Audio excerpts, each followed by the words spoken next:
Hi everyone, this is Sarah, and today I have a fascinating guest on the show. Her name is Tia Nelson, and she's from Montana. And Tia breeds a breed of horse that a lot of people have never even heard of. And so I wanted to introduce Tia and ask her all about this breed of horse. Tia, can you go ahead and tell us what the breed is that you are working with and how you like just give us a brief history up until you got to the point where you met this particular breed. So I met the breed for the first time in 2001. I was introduced to the name of the breed, Mangalarga Marchador, which was like, wow, a big word, big set Yeah. of words. In 1995, when I got into veterinary school, and my friend Tressa Smith bought my last horse that I had to sell to go to school. And she asked me if I was familiar with the breed, and of course I hadn't heard of them, could hardly pronounce their name, and we Like me. visited about that. When I dropped the thoroughbred that I owned, she purchased that mare. I dropped that horse off at her ranch, and then we had lunch and we talked about horses, and she was just getting ready to retire from her position in Washington, D.C. She's from Montana, and she Oh. wanted to ultimately import Marchadors. So fast forward 5 years, 4 years of veterinary school, which is somewhat of a blur. And then she and I reconnected. We stayed in touch during school, and then she and I reconnected. And she decided she wanted to go to Brazil so that she could pick her blood stock to import into the United States, and asked me to accompany her to help her pick out 3 mares and ultimately then a stallion. So we Oh, went to Brazil in 2021. It was quite an amazing trip, and I got to ride a lot of horses in a lot of different circumstances.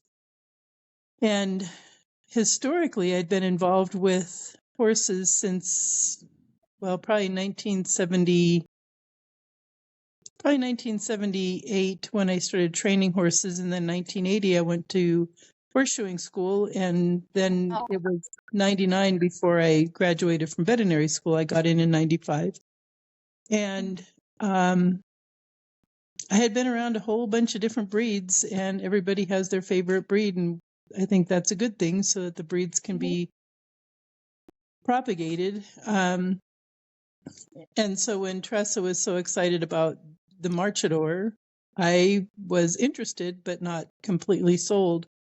Went to Brazil, and those were the very nicest horses I had ever been around. And I wow. decided that someday, if I could afford one, I would have one. And now we have 26. Wow, I love that. So you said you went to Brazil. Did you say 2001? 2001 and again in 2007. And I feel Okay. like I'm about ready for another trip to Brazil. So I love it's an that. Oh, amazing how country. exciting. And the Oh, that, food is good, and the people are amazing, and it's yeah. a very interesting place, and the horses are outstanding.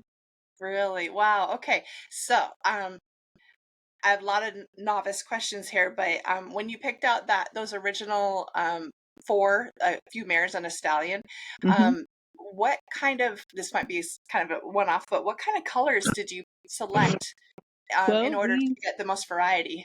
yeah, that's a great question. We selected grays because that's Tressa's favorite color. So we came home with 4 grays, and happily, only one of them was homozygous for gray. So Oh, okay. So that means that they're only going to produce gray offspring if they're um, homozygous. yes, Okay. gray is actually a variant. It affects the color that the horse has. So a Uh-huh. horse can be born any color and then turn gray. Oh, okay. So the horses we imported were all young mares, and then the stallion was imported a year or two later. Um, and they were all definitely gray by the time we saw them. They were 3, 4, 5 years old. Uh-huh. So, and we didn't know at that point what their base colors were or if they were homozygous for gray. If they're homozygous for gray, every offspring they have will be gray Okay. because gray is a dominant trait.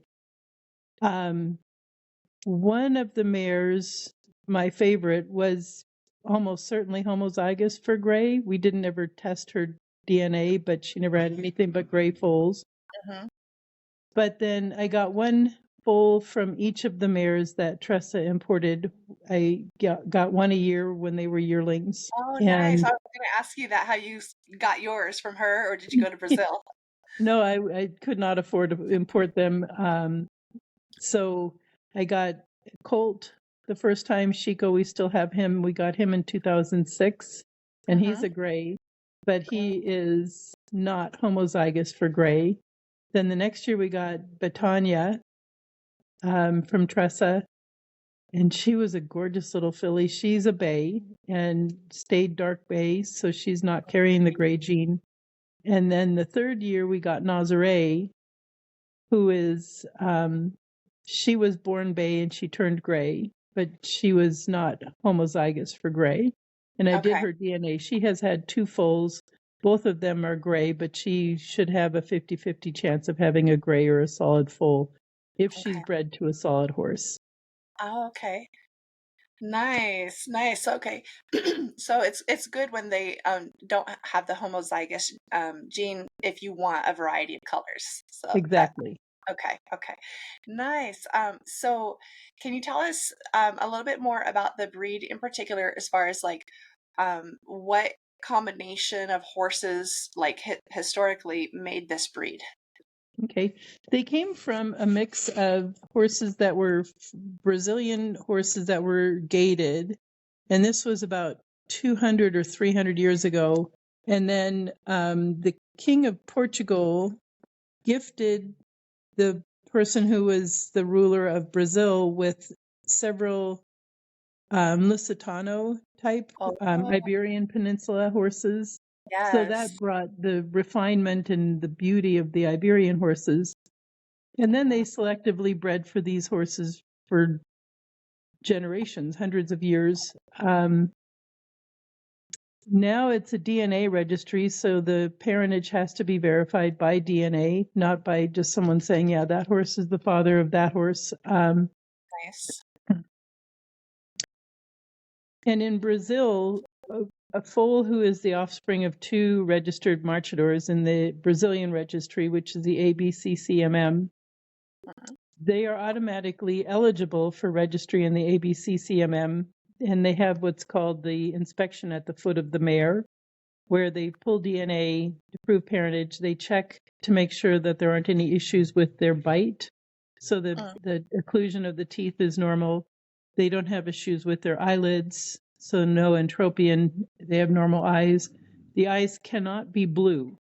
They have to be brown. So albinos, which are not really described in horses, cremellos, are not eligible for registry, Okay. period. So you don't want to breed palominos and buckskins to palominos and buckskins because you have a 25% chance of getting a cremello when you get a double dilution or a double cream. And stallions have to have both testicles present in the scrotum. You cannot register a crypt orchid. So I think those were the big things we do at the foot of the mare. And then when they're 3 years old or older, 36 months of age or older, they have what's called the definitive inspection. The first one is provisional, and then that gets them in line for the definitive inspection. And the definitive inspection is a 200-point test for these horses. 100 points of it is their gait. So the gait is very, very important. It has to be smooth. It has to be correct. And it's a 3-beat. It's a 4-beat gait that is either a derivation of the trot or the pace. So it can be lateral or diagonal. Okay. And so they measure the horse. They measure for the height. It can't be too high or too tall or too small.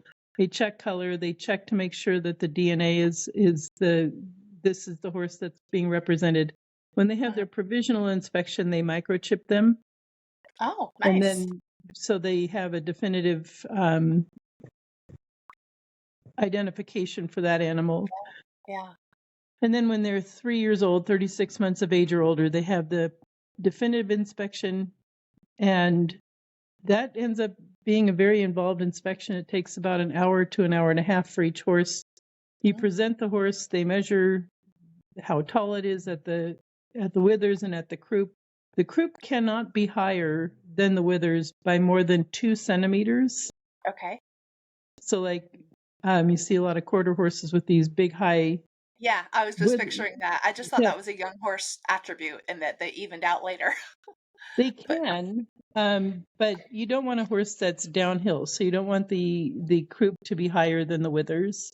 It okay, puts a lot of pressure on the front end and it unbalances the horse. that makes sense. Um, Yeah. so then you present the horse in hand and you present it at the walk and at the march.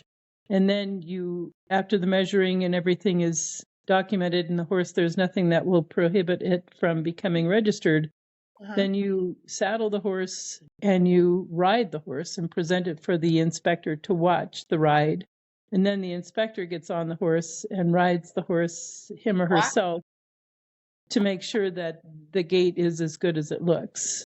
So for a Marchador to have all these inspections, they need to be pretty much be well trained and broke by 36 months.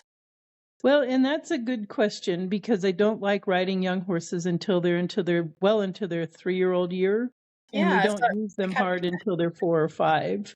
right. So when they're 2 years old, we have them train. We do a lot of groundwork with babies and then yearlings and 2-year-olds, and then late in their 2-year-old year, so about this time of year, well, November, December, they go to a trainer for 30 days. And during that time, they get a lot of groundwork. And what I expect by the end of those 30 days is that the horses will have been ridden 4 times Okay. in an arena or around corrals. So we're not going out with them. We're not making them work hard. But understand, so that when they're 2.5, 2 3/4 years old, they understand the concept of carrying a rider, giving Good. to the reins, backing up, walk, trot, canter, walk, march, canter. Mm-hmm. And then they get turned out for the winter. We have a ranch in Montana, Mm-hmm. and that's where they spend their winter, and they just get to hang out. It's kind of nice, And actually. grow up a little bit. Yeah. And then when they're 3-year-olds, we bring them back in and do some very light riding.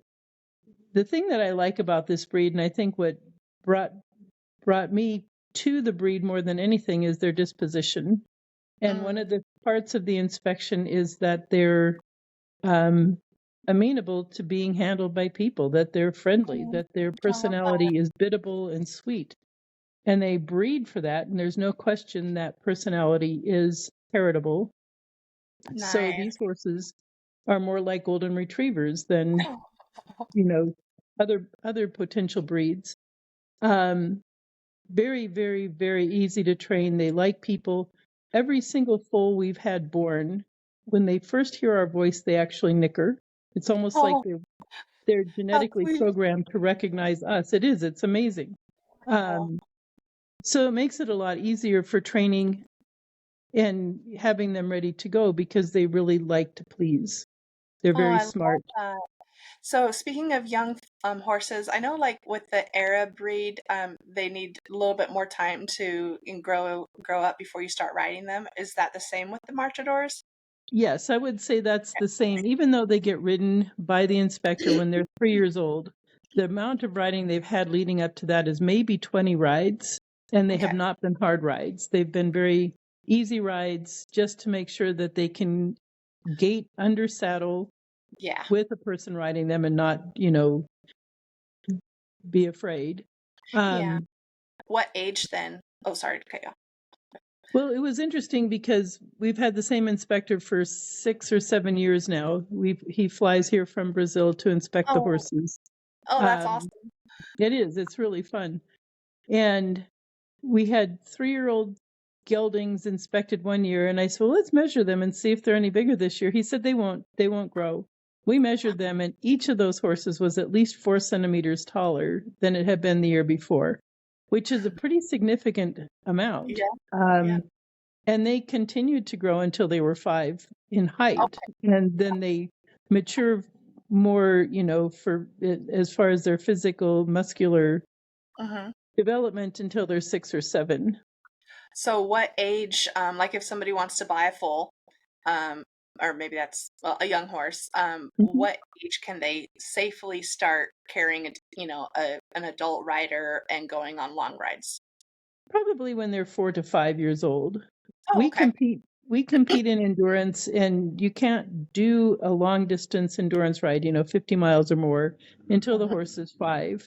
And Okay. we have done that on horses that were 6. We don't usually typically start them in the long rides, the 50 or more, until Mhm. they're 6 or older. The limited distances, 25, 35 miles, that kind of range, we usually let them do those when they're 4 or 5, depending on the horse Okay. and Nice. depending on the rider as well, because a heavy rider would be a heavy and unskilled rider, I should say, would Yeah. be less encouraged. Yeah, for sure. They have to be able to balance their weight. Right. Sorry, I'm froggy this morning. It's early. Yeah. Um, what about their Brio? I had a Peruvian Paso, and I have a friend that raises and breeds Pasofinos, and I know that in that world there's a lot of talk about Brio. Hmm. What's the personality and energy like for the Marchador? So they tend to be a little bit calmer than the really fiery Southern American horses, South American horses.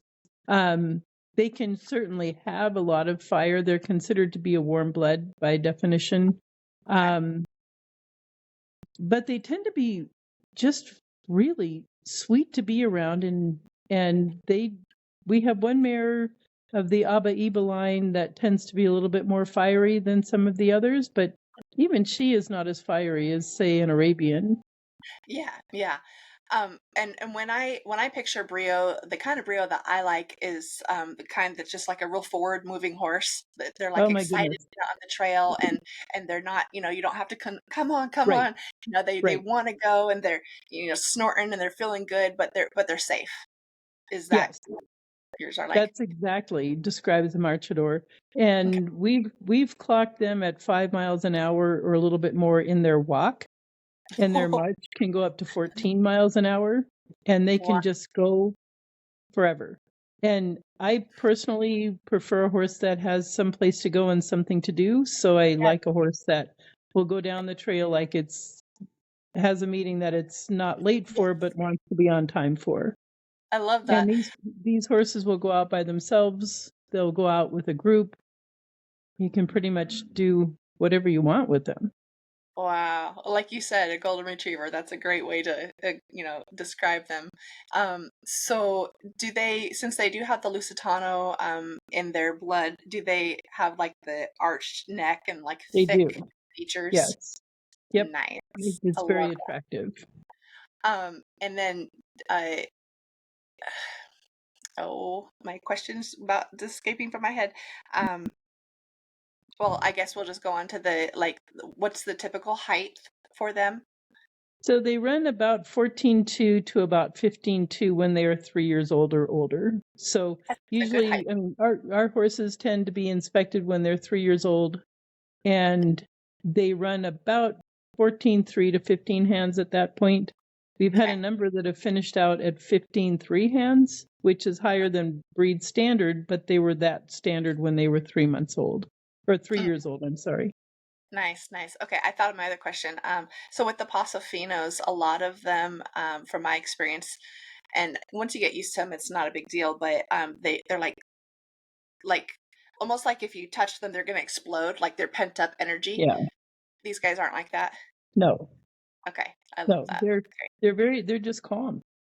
nice, nice. The gait. Oh yeah, I remember my other question. You know how Tennessee Walkers like they bob their head? Yes. Do these guys do that? No, not Love like that a too. Tennessee Walker. But a Tennessee Walker is walking, and a walk does require that kind of a swing. Okay. These guys, their gait kicks in when they would be trotting or pacing, so it's between the walk and the canter that their gait kicks in, and it's very smooth. It should be a 4 beat Do they have march, either. have to be collected to get into that gate? It depends on which gait you want. If you want the bachita, there's less collection. The bachita is the diagonal gait, which is more like a trot. The picata is more collected, and that one is a lateral gait, but it's still 4 beats. So we actually listen to the footfalls as they're being inspected and as we ride. And they do this naturally. The babies, as soon as they get up and start moving around, they start marching. Oh, that's cool. So that doesn't have to be trained into them or No, but refined. you can certainly refine their gait by Okay, gotcha. training. Nice. I'm really weak on gaits. So when you say it's a 4 beat, is that from my other experience, is that where you hear all 4 hooves, or is like what does that mean? The 4 So beat. a walk is a 4 beat gait. 1, 2, 3, 4, 1, 2, 3, 4, very steady. A trot is a 2 beat gait. 1, 2, 1, 2, 1, 2. And a Okay. march, either picata or bachita, is 1, 2, 3, 4, 1, 2, 3, 4. And it Okay. can be a little bit separated. It could be like 1, 2, 3, 4, 1, 2, 3, 4. The more central they are, the more centro, as they say in Brazil, the more 4 beats you will pick up when you listen to them going. The more steady that footfall will be, and it's fast and it's absolutely sure-footed, and it's fun. Okay, so that's what makes it so smooth as compared to the trot. Instead Mm-hmm. of a 1 2 1 2, they always have a Yes, foot I on the dropped my ground. phone. Oh, you're fine. Um, Good recovery. um, so yeah. go ahead. Oh, so I just wasn't sure when you dropped your phone if you heard my question. So the trot is kind of bouncy because there's feet off the ground, but Right. with the marcha, or what'd you call it? The march? In Brazil, it's called a marcha, Okay. Marcha. So they're marchadores in Brazil. Oh, We call them marchadors because our CH is a harder mhm. CH. So when we in the United States we call it a march. In Brazil it's a marcha. So Okay. there's marcha bachita, marcha picata. In the United States it's march. Well, they will sometimes say marcha bachita, marcha picata. Okay. Um, Is but bachita a farther stretch on the legs, and then bachita picata is is closer? nope, no. A bachita is diagonal like a trot, and picata is lateral like a pace. Oh, okay. So, Nice. and they both can be fast. In Brazil, they feel like the bachita has more endurance and stamina. They call the picata the banker's horse, a horse that prefers picata because it's a little bit smoother. Oh, okay, interesting. And all of the breeds, or all of the horses in this breed do both of those. Some horses prefer picata, some horses prefer bachita, and it's very difficult to force them into the other gait. We Okay. have several horses that will do both. Will do As each gait depending on how they're collected, Nice. So as an endurance rider yourself, which is your preferred gait? whatever the horse likes. Okay, they're both comfortable. They're both very, very comfortable. Okay. We did an endurance ride. We did Antelope Island. It was the first endurance ride that we had actually made it to. We started training for endurance with several different horses in 2017, and one of the horses ended up injured, so we stopped training. 2018, we got started right out the gate and we were ready to go, and then I ended up with 5 broken ribs. Oh So no. that stopped everything. In 2019, the smoke was so bad here from forest fires that we couldn't ride. We will not train if the Yeah. air quality. I have an air quality indicator, and if it's higher than about, I can't remember exactly what our cutoff is, 150 or so. When it starts being hazardous, we don't make the horses do anything. Yeah. And then 2020, there was a virus. In 2021, the virus was still in play. In 2022 was when they started having rides again. There had been a few in 2021. So we chose Antelope Island because it's a pretty straight shot. It's about an 8-hour drive down to Salt Lake. Oh, And okay. a friend of mine, Dr. Ann Perkins, she's a PhD. Mhm. She has done endurance for decades on Arabians, Mm, and she's very interested in the marchadors. So I said, why don't you ride one of ours at Antelope Island? So she rode a mare we have named Amelia Vista de Serra. mm. And we trained and did a bunch of stuff. We did the 50 mile. There were 3 Marchadors. There were 27 horses entered in that race. We finished 4th, 5th, and 6th. And Wow. the people who beat us were the professional endurance riders. So we Sure. felt pretty good. That's We amazing. we got done. It was 5 hours and 40 minutes to do a 50-mile ride. And I said to Anne, so what do you think? And she said, first, she said, that's the fastest 50 miles I've ever done. And second, she said, I'm not tired. She said, I didn't have to post. Well, I just sat there and enjoyed myself. I have to say, I mean, I loved my childhood quarter horse, and I loved my Arabs growing up too. But Hmm. once you go gated, you don't want to go back. You don't No, want they spoil no. you. It's so wonderful. And there are some gated breeds that are just not as sure-footed as I'd like for going fast. I One didn't time know. we were riding with Anne. Oh, and this was about 3 or 4 years ago, maybe 5 years ago, and we were in a little area called the Scratch Gravel Hills. And we got done riding, and she said, "How did you teach them how to go downhill so fast?" And I said, "What do you mean?" She said, "You went way faster down those hills than I could do on my Arabian." She said, "How Yeah. did you teach them?" I said, "Well, we just stay out of their way." Right, right. Give them their head, and yeah, just Hmm. let them do their thing. Oh, I love that. That's so good to know they're sure-footed because I have my Peruvian Paso. He did trip a few times, and that's scary. Hmm. It's very scary. I Yeah, had a friend especially. who had a Tennessee Walker she called Tripper. Don't buy Tripper. Oh, that's funny. Well, I love that they're sure-footed. So, tell me, I did read that they are known for their longevity. And so that made me curious about their like specific breeds usually have, health problems known Right. to that breed. What are the health problems known to this breed? And then also, after you're done with that, I'd like to go into their feet. Okay. So the only thing that I am really familiar with is there are some lines of this breed that will have issues with metabolic syndrome if you're Mm. not careful with their feed. Oh, Um, like they hold the they, weight too easily. yes, they're easy Okay. keepers. And so Okay. they end up with a big crusty neck and fat pads over their shoulders and their hips. Okay. Um, then they Founder. run the risk of laminitis. Mm. Um, We haven't had any problem with our horses out here on the ranch. They are on pasture. They get free feed 24/7, but they're also Nice. going up and down hills, and it's native grass except for some of the hay fields that we have. Yeah.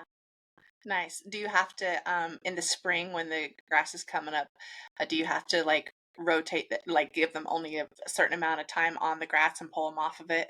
Nope, they're out. That's great. The only time we take them off of pastures is when the pastures need to grow, like our hay fields. We pull them Yeah. off the hay field so the hay can grow, but we have never had to deal with. We have one gelding, the first gelding we bought, that will wear a grazing muzzle during the richest time of the year, but he's still out 24/7. Okay. So a grazing muzzle, they can still eat, they just can't eat very much. They get about 20 to 25% of what they would eat if they were just free feeding. Cool. I didn't know that existed. That's They're neat. very nice because then the horse can be out in pasture with the rest of Yeah. his companions. And Yeah. Oh, that makes me so happy that your horses are out in pasture too. I just kind of breaks my heart. I see so many people with horses that just keep them in their little corrals like their entire lives. right, And so I love that yours are out living their, natural life. yeah. And we have a creek that runs through, so the babies, they know how to cross creeks from the time they're born. We've Nice. never had an issue with a horse crossing creeks. Oh, I love that.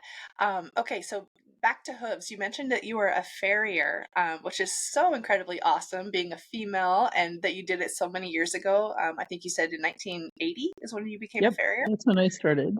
That's awesome. So I've always been intrigued with wanting to understand if it's good to shoe or if it's good to go barefoot. And I know certain horses have better hooves than others. And of course, what came to my mind was like the Mustang as an example. So Exactly. can you go into your experience with the Mustangs and then what your opinion is on shoes and not shoes, and then how that relates to the Marchadors? Okay, so in 1984, so going back a couple of days, I recognized that what we were doing with horses was not as good as what the horses could do to themselves if they were left in a natural environment. Nice. Started in 1987 working with Gene Aubenek from Kalispell, who was studying Marchadors. He was a farrier who also, in about 1984, recognized that what we were doing for what we called balance was not what the horses needed for what they define as balance. Yeah. So, and that was kind of a long journey, very interesting. I changed what I was doing. It's a whole long story. I mean, that could take a whole other interview. Right. But anyway, I changed how I trimmed the foot and how I placed a shoe based on what I learned from the Mustangs. And it was a dramatic difference. I had people say their horses didn't hit themselves anymore going down the trail, period. They didn't interfere. I had people say that their horses didn't stumble. They just they got out of their own way more quickly. I had little girls who would ride the shoes off their horses, and usually they would wear out the toe first and then the rest of the shoe. And they wore their shoes evenly when they were brought back to balance, which is, in my mind, a good indicator of balance. Yeah. But the shoe would be worn completely smoothly from the heel across to the toe. That's awesome. I did a lot of work on barrel racing horses, and when I changed what I was doing as far as how the trim was done to reflect what the Mustangs did with their feet, and then when I changed how I placed the shoe, those horses started finishing between a half and full second faster in an 18-second race. Wow. I mean, that was a real definitive difference as far as, an objective measure and not just subjective. Yeah. Then from 1980, I'm going to think 1987, probably 1988 till I got into vet school in 95, I followed a group of domestic horses that were barefoot because I had several people say, well, you can't extrapolate that our horses will do what the Mustangs do. The Mustangs have a completely different job. And I was like, well, that's a fair point. So I had a bunch of people who I had been shoeing for a long time who were interested in what I was doing because their horses had changed so much. So they let me keep their horses barefoot with minimal care. And some of the horses required almost no care during that time. We live in an area with decomposed granite, which will just wear feet out so quickly. So they would use their horses and we wouldn't shoe them. And I would check them about every 2 or 3 or 4 months, have very little work to do, maybe a little bit of flair to take off, but even that became minimal. And the horses did very well. So are they getting more blood flow into their hoof because you're leaving it barefoot and it can flex a little bit? Is that what I don't know if they get more blood flow. It's a more effective physiological design to bring the foot back. And at some point when you come visit, I'll show you what I do when I trim a foot and what I look for in the foot, because there are 4 landmarks in every single foot, which will help you bring that individual foot to balance. And it may be different from right to left. Feet are not identical. I can't remember what I was. Okay. Don't let me interrupt you, but if you want me to ask another question, I can. Go ahead. Ask another question. So it sounds like you've obviously done a lot of work with barefoot and with shoes, and even improved performance horses wearing shoes. So then coming to your Marchadors on endurance rides, do they wear shoes or not? Well, they wear shoes, and we live in the Rocky Mountains, and rocks are hard on feet. Bruising can happen. In fact, the last endurance ride we went on, my mare ended up pulled at the end with a stone bruise, even though she was wearing shoes at that point. So my basic formula with the horse, we start out barefoot in the spring. When they start getting tender-footed, we put shoes on. And some years, hot, dry years, they don't get tender-footed. We've had horses that stayed barefoot in hard use, 15 miles a day or more, and they stayed barefoot all year. Wow. Yes. We had a Marchador inspector here that would have been 7 years ago, because the mayor, that one of the mayors that she inspected, her name is Kate Barcelos. That mare is 10 years old now, so it was 7 years ago. And Kate and I hauled horses out to where we ultimately bought our ranch, and we rode them barefoot for 18 miles. And there's a scree slope that we were coming down, and Kate said, wait, let's take a picture of this, because I tell people in Brazil these horses have amazing feet. So we did. We took pictures, and the scree slope is incredibly rugged, lots and lots of stones and Jagged. yes, jagged, about 2 or 3 or 4 inches in diameter. And the horses stayed sound that whole year, but it was a hot, dry year, so the environment matters a lot. If it's wet, their feet are going to be tender. It's just like your hands. When they're dry, they're tougher than they are when they're fresh out of the dishwater. That totally makes sense. Yes, yes. So it sounds like you have a really good balanced approach. Just common sense, right? Try Depending on to. the horse, depending on the environment. Yes. So you're not like anti-shoe. No, It just depends absolutely on not. the circumstances. Okay. Correct. Nice. Are you able to tell, like, if I'm dreaming already. If I were to buy a horse from you at like 4 years old or whatever, would you be able to tell if that horse would have like strong hooves and maybe be able to go barefoot? The horses we've raised tend to do very well barefoot, Okay. but it totally depends on your environment. It depends on how much riding you're doing. I mean, the environment drives it more. The genetics of the horse, they have to have a correctly structured hoof, which our horses tend to. But they also need if it's a dry environment, they're going to do better than if it's wet. If Okay. you need to have a horse be barefoot. One of the things that I just started doing this fall, so a new technology, if you will, is to use a boot and see what Oh yeah, happens because it offers some protection to the sole as well. that's Then the right. horses can be barefoot. You bring them out, you put the boots on. I've done several rides with boots. I had one boot rotate 90 degrees on my horse's foot. And Oh so my it's like, goodness. okay. Yeah. I mean, she didn't mind, but it was not on correctly. Yeah. And then at the end of the ride, we were walking down our driveway, and one of the boots fell off. And it's like, okay, so Right. there's a lot. I need to learn more about how to apply the boots correctly. But that's where I'm going right now, is seeing what happens if we use barefoot trimmed horses with boots Yes. instead of shoes. Yes, yes. Oh, I'm so glad that you're going to experiment with that, because if you could find the right brand and fit of a boot that would last for an endurance ride, I mean, how Yeah, amazing would that be? And it doesn't scuff them or anything, rub on them. exactly. And people are riding horses in endurance in boots. So, Okay. and this brand of boots that I'm playing with also provides a glue-on option. So I've got several Oh, horses in my practice that have issues with their feet. They're not Marchadors specifically, but that need more protection for their feet, and leaving boots on yeah. doesn't work that well. Okay. So I will be trying these glue-ons and seeing number one, how well they stay on, because that's important, because they're expensive and you don't want to be just having them shed out in the field Yeah. wherever. And number two, how well they protect the foot. hmm Um, it's been a few years since I've had my last horse.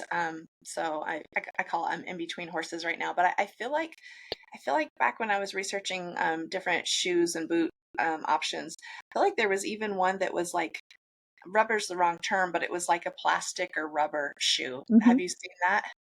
I've seen a number of different sole protection devices. I would say Yeah. there are pros and cons to a soft, cushy sole. So it Mhm. depends on the horse. It always Okay. depends on the horse.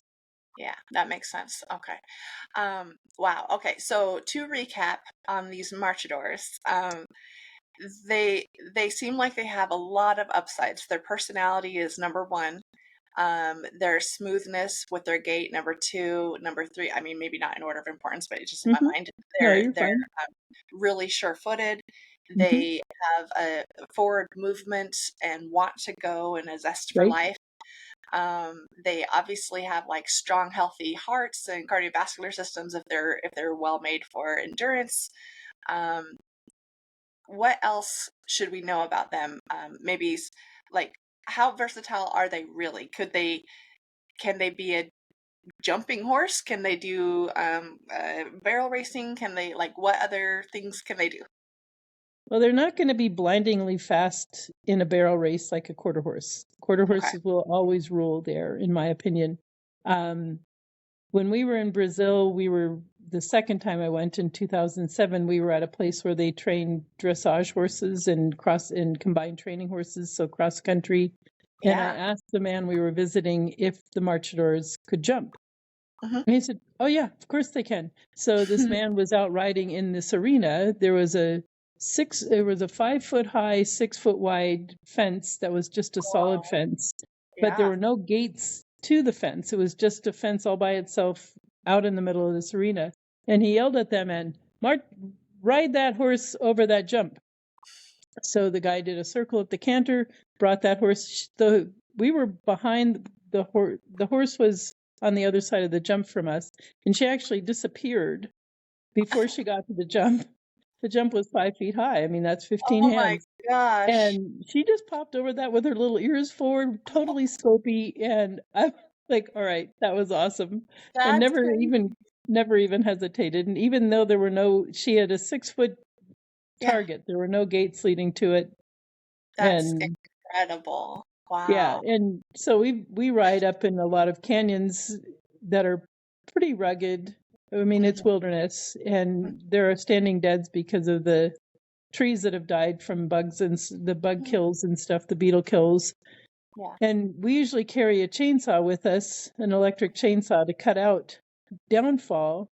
But Hmm. I don't know how many times we've ridden up and there's a big Douglas fir or something that's probably 25 or 30 inches in diameter that's fallen across the trail, and the horses just pop right over it. It's like, okay, that was exciting. No No, need to get they out the don't chainsaw. hesitate.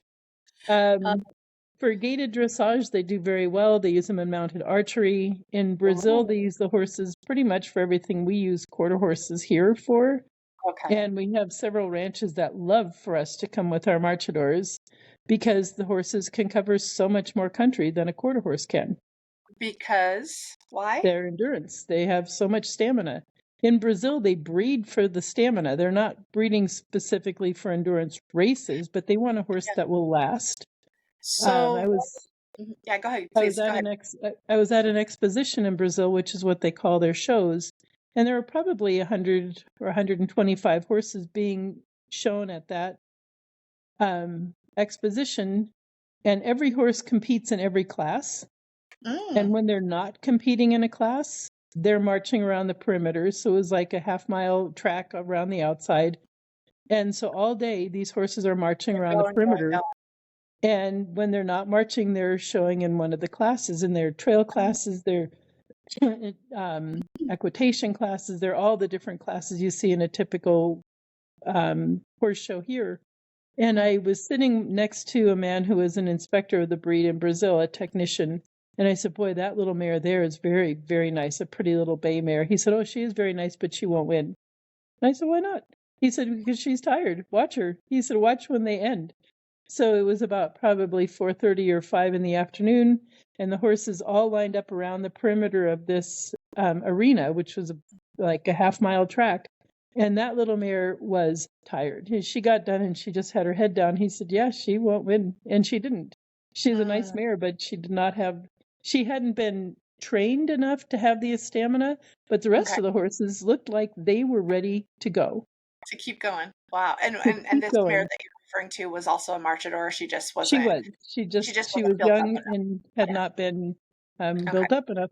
I've had ranchers say, "I think that your Marchador can cover the ground of 3 quarter horses." Mm. Okay, so this would be an ignorant question, but I know quarter horses obviously get their name because they're fast for a quarter of a mile, but the endurance would be lacking in my mind because they are so heavily muscled. But since Marchadors are also thick built, Iberian body style, Hmm. does that hinder their endurance, or how can they have both? They're not thick built like a quarter horse. Okay, okay, So they don't have just those fast twitch muscles. They have a lot of the slower twitch muscles. okay. You need to come and meet them. I know. I've looked at some pictures online, not necessarily yours, but like just searching the breed, and Right. that was one thing. That was one question that came to mind because I've seen some that I just like would die for. Like, oh my gosh, that's a this beautiful Baroque, Hmm. curvy, muscular, sexy looking horse. And then Right. I've seen some that had like a more slender neck and looked more angular and Hmm. slender. And so I thought, well, that's interesting. They seem to come in a lot of different variety for that specific breed. Yes. Like the quarter horse, you can see, the little cutting horses as opposed to the racing horses as opposed Okay. to a working ranch horse. Okay. Um, they they are just amazing. They're just amazing. Do you ride yours? I have friends that live in Clark Fork and they ride their horses more in the wintertime than they do in the summer just because they have more time and it doesn't stop them. They ride all year round. So at your ranch, do you ride all year round or do they kind of get the winters off? They get the winters somewhat off. I kind of cut things off if it's 10 degrees for the high for the day. Oh, I'm not sure. interested in going Cold. Yeah. riding. Nobody wants. Um, I don't want my horses to come back from a ride all sweaty and then get turned out into pasture. Right. So it Right. depends on the weather. Last winter, I mean it was 40 below zero ambient temperature for more than a week, and there was a lot of snow, and Yeah. Yeah. so we did not ride. I guess that question more stemmed from like I don't know what Helena winters are like. So Hmm.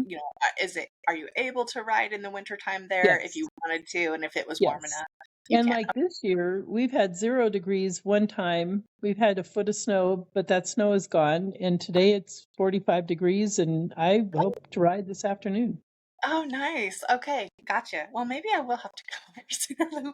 We have probably maybe 6 inches out there right now, just Uh-huh. in the last 2 days. But yeah, no, I agree with you. If it's not too cold, I mean, why not? And the horses are sure-footed, so Hmm. that's great.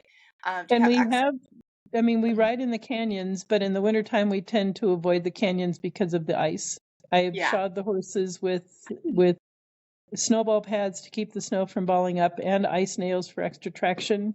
But yeah, there's times when it's just plain dangerous, and yeah, we yeah, are not. for sure. I've had some wrecks.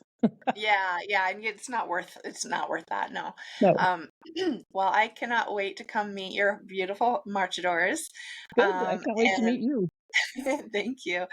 And just the fact that you're kind of wanting to go back to Brazil just makes me so excited for you. Um, and I mean, honestly, like as a horse lover since the time I was born, to meet someone like you is a dream because not only are you passionate about horses, but you're a farrier and a vet. I mean, how awesome is that? You all the knowledge that you must have and the experience, because you don't just work on other people's horses, like you have your own, you breed them. Like this is incredible. So I'm so happy, to have made this connection with you. Excellent. Thank you. Well, I guess it's almost been an hour, so this would be a good point to cut it off for now. And there's so much more that I would love to talk with you about. So if you're up for it, maybe another time we can do a part two. And then, of course, when I come out to the ranch, I will be bringing my camera and we'll get some videos of these horses for people to see as well. Fantastic. Thank All you. right. Thank you so much for your interest. Oh, thank you as well. I enjoyed this so, so much. If people want to reach out to you, how can they find you? What's your preferred method? We don't have great cell service up here, but they're welcome to text me on my phone, which that phone number is 406 Mhm. 431 8898. They're welcome to email me at TIADVM@AOL.com. So Dr. Tia DVM. Yeah. And I'm on Facebook. And you're on Facebook. Okay, I was going to say, do you have a website as well? Like if they want to purchase or just contact you via those methods. I have always joked that if it bleeds, I can work on it, and I am not computer literate. Yeah. My son is a computer programmer for Ooh. SoFi, and he does not believe I'm his real mom. Um, so I do have a website, but it has not been published, and Okay. that is something I will probably work on this winter. Yeah, gotcha. Okay. And then do you have any horses for sale presently? Yes, we have an adult mare who is well broke. She's available. There's a gelding who is also well broke. The mare is 7 years old, coming 8. The gelding is 6 years old, coming 7. No, he's 5 years old, coming 6. And he's We well broke. have, yeah, and Ooh. they're well broke. What colors are they? The mare is a bay. The gelding is a chestnut, and Oh. then we have 2 2-year-olds, a gray and a bay. The gray is a gelding, and the filly is the bay. And then we have 2 yearlings, a buckskin and a bay, both fillies, and we have 3 weanlings, 2 buckskins and a bay roan, all fillies. The last 8 babies we've had have been girls. Nice. And then are these younger ones like the oh, I forgot what you said, the 2 or 3-year-old that was a gray, will it stay the gelding will it stay gray? That He'll one? turn whiter and whiter as he ages. And Oh, so great. ultimately he'll be either a flea-bitten gray or a porcelain gray. So Ooh, either that kind of pretty gray with the white, with the flecks of color, or just pure white. okay. And then the buckskins, will they stay buckskin They or will will they stay turn gray? buckskin. Yes. Oh, okay. We So I have a couple options to buy, if I'm not ready to buy this year or next year, but they're young and enough. we have 5 mares foaling next year. Oh, how exciting. Okay, cool. Well, I can't wait to come meet you. Thank you so much again. And yeah, until next time, we will be talking more. Fantastic. Thank you. Thank you, Tia.